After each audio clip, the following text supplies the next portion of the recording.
नमस्कार, JM news मध्ये आपले सहर्ष स्वागत। आपण पाहत आहात जेएम न्यूज। जाणूया आजच्या ठळक घडामोडी।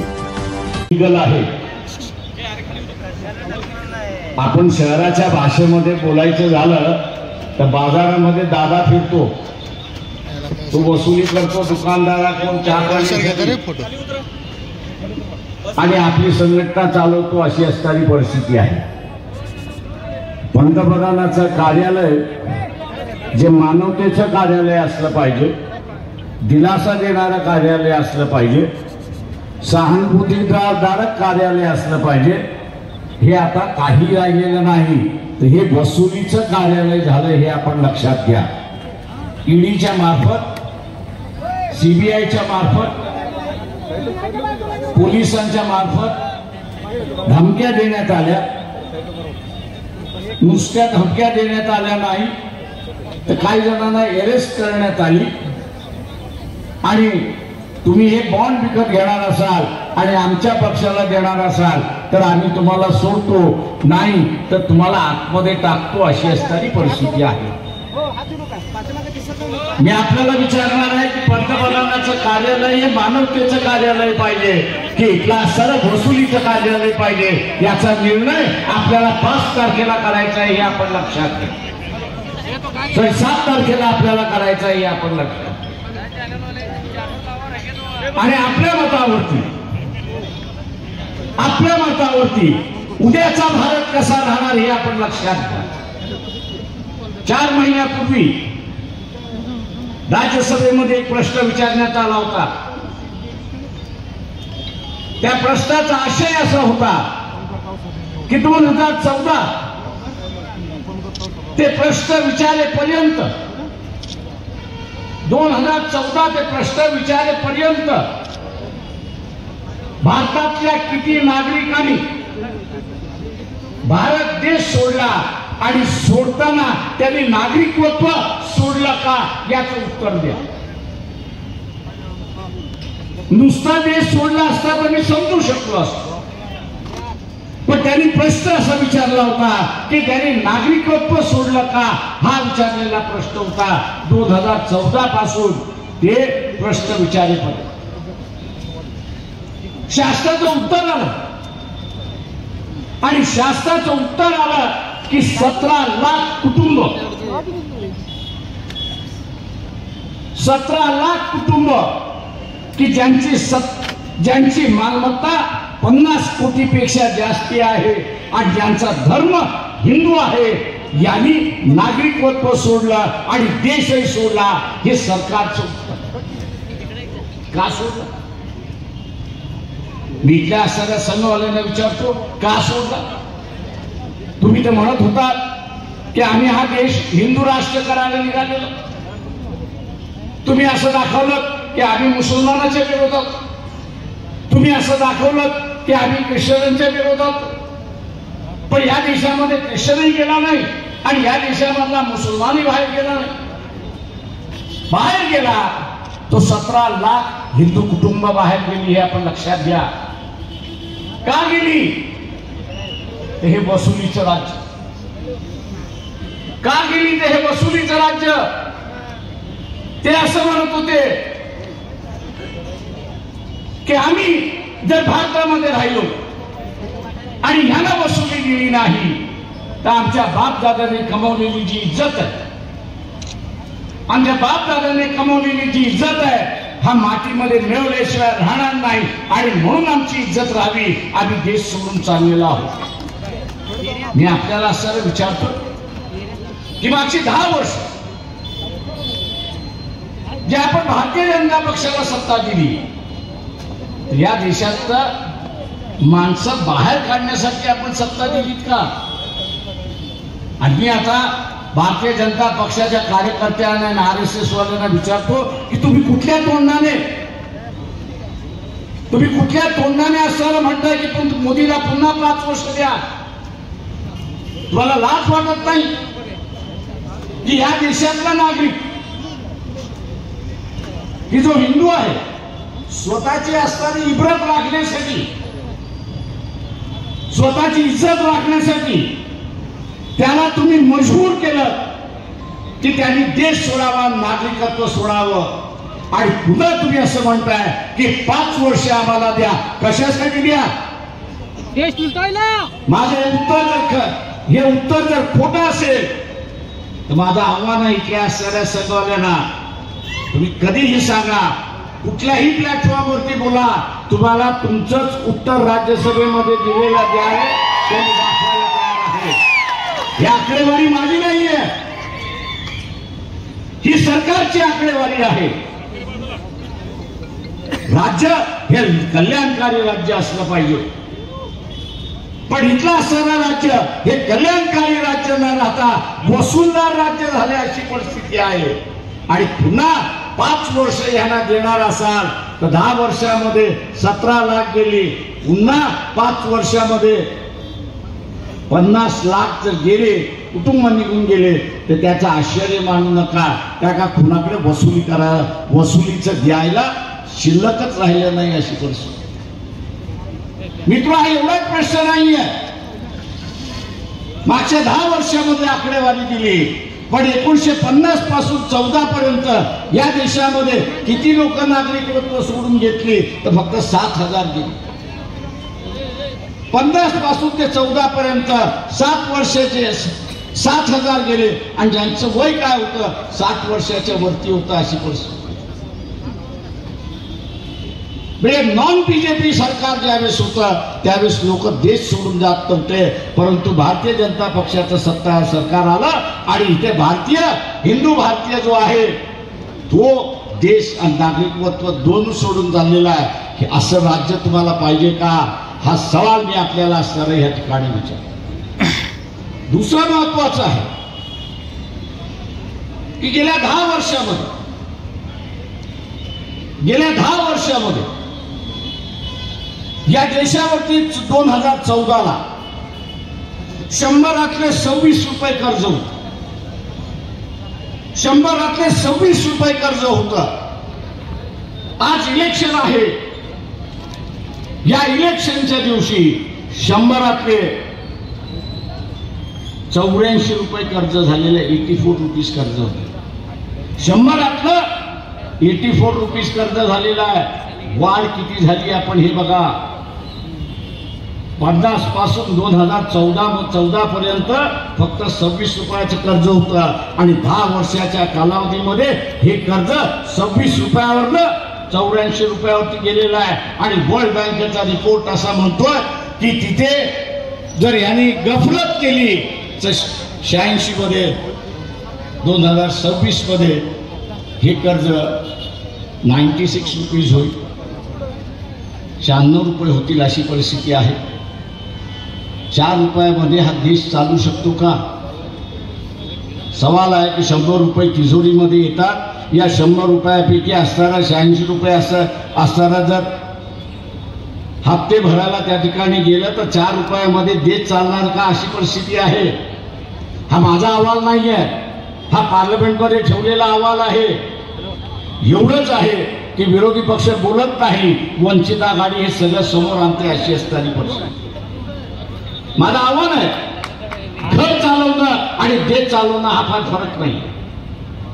घराचा बजेट हा लहान असतो, देशाचा बजेट हा फक्त फार मोठा असतो. एखाद्याचं इन्कम 20,000चं असेल आणि त्यांनी 12,000चं कर्ज काढलं असेल, हप्ता फेडला नाही, 16,000 झाला हप्ता, 4,000 शिल्लक राहिले. हा 4,000मध्ये घर चालू शकतो का? 4,000मध्ये आपण घर चालू शकतो का? नाही चालू शकत. नाही चालू शकत तर मग घर कसं चालवणार? मग तुम्ही घर कसं चालवणार? जसं घर चालणार नाही तसं देशही चालणार नाही. एक मोदीचा फंडा आहे आणि तो मोदीने फंडा आपल्या गावागावातून उचललेला आहे. तो नवीन काहीच नाही आहे. आपल्या गावामधला दारू पिणारा असतो, व्यसनाधीन झाला, नोकरी गेली की तो काय करतो?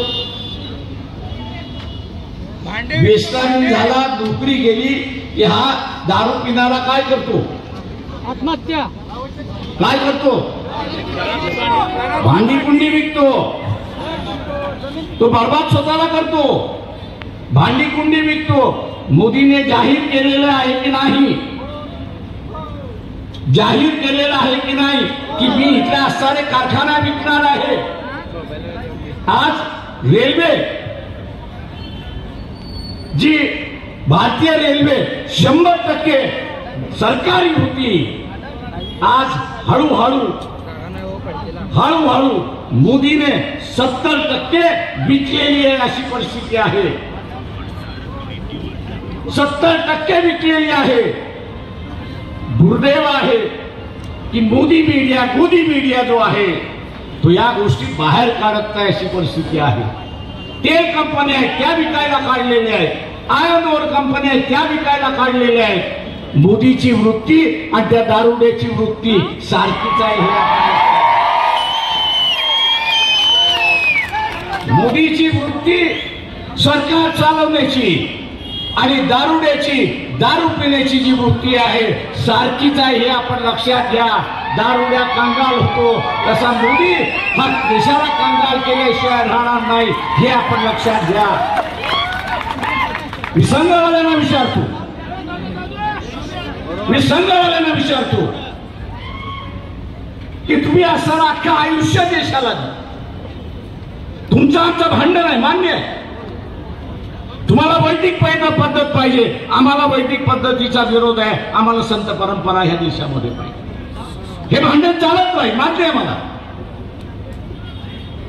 आपलं भांडण चालत राहील, मान्य आहे. पण हा देश कंगाल झाला पाहिजे का हे संघाला वाटतंय का याचा खुलासा त्या ठिकाणी करा. मी मध्यंतरी असताना एक प्रश्न विचारला होता मोहन भागवत यांना. मोहन भागवत यांना असताना मध्यंतरी प्रश्न विचारला होता, मागच्या 2 वर्षामध्ये नरेंद्र मोदी तुम्हाला असताना भेटून गेले होते का? त्याचा अजून उत्तर आलेलं नाही. याचा अजून उत्तर आलेलं नाही. याचा अर्थ भेट झालेली नाही. भेट झालेली नाही. उत्तर नाही, याचा अर्थ भेट झालेली नाही. जे आरोप केले जातात आहे आणि आरोप मीच एकटा करत नाहीये. या देशाचे अर्थमंत्री कोण आहेत? नाव काय त्यांचं? निर्मला सीतारामन. त्यांच्या यशवंताचं नाव आपल्याला माहिती आहे का? तेही फार मोठा अर्थशास्त्रज्ञ आहेत, साधे सुधे नाही, जगभर प्रसिद्ध आहेत. त्यांचं नाव आहे परकला प्रभाकरन. हे त्यांचं नाव आहे. त्यांचं नाव आहे परकला प्रभाकरन यांचं नाव आहे. 14 दिवसापूर्वी त्यांची असणारी एक युट्यूबवरती मुलाखत झाली. इथल्या ख्रिश्चनांनी ऐकावी, इथल्या मुसलमानांनी ऐकावी आणि मगच इथे असताना सेनेच्या उमेदवाराला मतदान करावं का हा विचार त्यांनी त्या ठिकाणी करावा. मी ऐकायला याच्यासाठी आपल्याला सांगतो. त्यांनी 4 गोष्टीचा उल्लेख त्या ठिकाणी केला. एक उल्लेख असा केला की 2024 ते 29 या कालावधीमध्ये 2024 ते 29 या कालावधीमध्ये मोदी स्वतःला डिक्टेटर म्हणून घेतल्याशिवाय राहणार नाही. हुकुमशाह म्हणून आपल्याला घोषित केल्याशिवाय राहणार नाही. आणि म्हणून मी तो प्रश्न विचारला होता की मोहन भागवत तुम्हाला असणारा पंतप्रधान नरेंद्र मोदी मागच्या 2 वर्षामध्ये एक दिवस तरी भेटलेत का याचा खुलासा तुम्ही असताना. तो दुसरा असं म्हणतोय हुकुमशाह व्हायचं असेल तर ही घटना मोडीत काढावी. तिसरा असं म्हणतोय की हुकुमशाह व्हायचं असेल तर ग्रामपंचायतीपासून लोकसभेपर्यंतच्या निवडणुका या संपल्या आणि स्वतःची सत्ता टिकवायची असेल, हुकुमशाह झाल्यानंतर स्वतःची सत्ता टिकवायची असेल तर देशामध्ये अराजकता माजली पाहिजे. आणि ती अराजकता माजवायची असेल तर त्यांनी उल्लेख केला की मुख्यमंत्री असताना गोधरा घडलं, आणि प्राईम मिनिस्टर असताना मणिपूर घडलं, मुख्यमंत्री असताना गोध्रा घडला आणि प्राईम मिनिस्टर असताना मणिपूर घडलं. हीच परिस्थिती तो म्हणाला, हीच परिस्थिती ते म्हणाले की येणाऱ्या 5 वर्षामध्ये भारताच्या गल्ली गल्लीमध्ये झाल्याशिवाय राहणार नाही हे लक्षात. सत्तेतला माणूस आपल्याला आग्रह करतो, त्याला काही करत नव्हतं. आज अर्थमंत्री म्हटला म्हणजे देशाच्या सगळ्या नाड्या त्याच्या हातामध्ये, सगळ्या नाड्या हातामध्ये, आणि सगळ्या नाड्या हातामध्ये असताना इलेक्शनच्या तोंडावरती हा माणूस आपल्याला असा रागा करतोय की उद्या भारतीय जनता पक्षाला सत्तेवरती येऊ देऊ नका, आले तर इथं मोडल्याशिवाय राहणार नाही हे लक्षात. त्यांनी 5वा एक मुद्दा त्या ठिकाणी मांडला, आणि तो म्हणजे की भारताचा नकाशा आज लहान पोराला सुद्धा पाठ आहे. तुम्हाला तर लहान पोराला सुद्धा पाठ आहे. 5 वर्षाच्या कालावधीमध्ये हा भारताचा नकाशा असा बदललेला असेल की तोच म्हणेल की हाच भारताचा नकाशा होता. त्याची सुरुवात झाली. मी आज इथे मांडत नाही, उद्या पुण्यात मांडणार की याची सुरुवात झालेली आहे. मी आग्रह करतोय आपल्या सगळ्यांना ह्या ठिकाणी, मी आग्रह करतोय आपल्याला या ठिकाणी की विशालदादा पाटील हे इथले असे उमेदवार आहेत. पाठिंबा देताना आम्ही असताना जाणीवपूर्वक विचारपूर्वक पाठिंबा दिला, कारण का भारतीय जनता पक्षाला आपण इथे थांबवलं पाहिजे, नाही तर देशाचं वाटोळा लागल्याशिवाय राहणार. मी तुम्हाला 2च गोष्टी सांगितल्या. तिसरी थांबतो आणि या ठिकाणी थांबतो. कोविडच्या कालावधीमध्ये जागतिक health organization, world health organization यांनी रेमडेसिवीर वरती बॅन आणला, यांनी रेमडेसिवीर वरती बॅन आणला. आणि कारण की त्याचे साईड इफेक्ट फार मोठ्या प्रमाणात होणार आहे. परंतु ही रेमडेसिवीर मॅन्युफॅक्चर कुठे होते तर गुजरातमध्ये मॅन्युफॅक्चर होते. झायडो नावाची असणारी कंपनी ती मॅन्युफॅक्चर करते. या त्या कंपनीने 18 कोटी बीजेपीच्या दप्तरामध्ये नेऊन ठेवले, दिले, बॉन्ड दिले. आणि जागतिक बॅन असताना सुद्धा, जागतिक बंदी असताना सुद्धा पंतप्रधान त्याचे ऐकले नाही आणि रेमडेसिवीर या ठिकाणी विकण्यात आला. रेमडेसिवीर या ठिकाणी विकण्यात आले आणि आज त्याचे परिणाम आपल्याला अनेक